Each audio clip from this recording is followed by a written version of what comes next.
हाय सांग मैंने आज बनाऊे आमर RCM good dot brand vegetarian bites जेनटा कि देखुन बहुत प्रकार भेराइटी रांधि पार्बे इधर 250 ग्राम अच्छे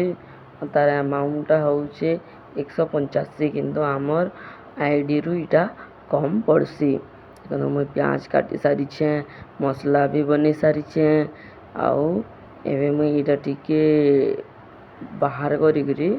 टिके मुई इटा फ्राए करबी तेल रे तार पर इटा मुई तरी लेखे बनाबी देखुन एंता फाड़ला पर एंता दिसी इटा पूरा से जेनटा कि से जाम छती लेखे दिसी से पनीर लेखे पीस होचे सेटा के काटबार अच्छे पीस पीस करिकिना बाकी कलरटा अलगा अच्छे काना कि इटा छतु आमर गहमर छिलकार इटा बना है तो इटा बहुत टेस्टी लगसी बहुत प्रकार विटामिन देसी देखो इटा काटला पर एंता दिसुचे इटा एंता दिसुचे बेले इटा के आमे टिके टिके फ्राए करमा बहुत टेस्टी लगसी लेकिन मुझे तो बहुत भल लगसी इटा देखो मुझे कढ़ई रे तेल बसई देछे और इटा मुझे एबे फ्राए करबी इटा के टिके हल्का फ्राए करबी इटा मसला देखो बटाई छे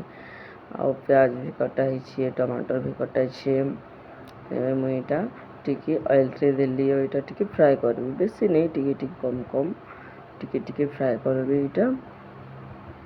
इटा कर देला परे मुई भल से टिके प्याज मसला दे करी भल से भाजी करी तरी लेखे बनाबी बहुत टेस्टी लगसी आपण माने भी इटा ट्राई करूँ एते टेस्टी लगसी ना आपण कहबे मांस आए बोली गिरा किंतु मांस नु भी बेसी विटामिन इनु मिलसी इटा वेजिटेरियन बाइट्स है देखो इटा मुई तरी लेखे बनी देली न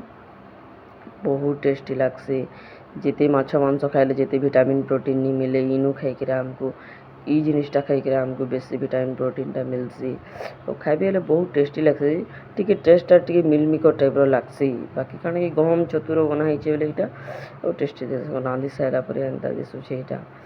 टिके तो मत बेसी झोल झोल भय लगे तो से लगे एंता बनी देछे मुई बहुत टेस्ट लागुला मस्त बढ़िया।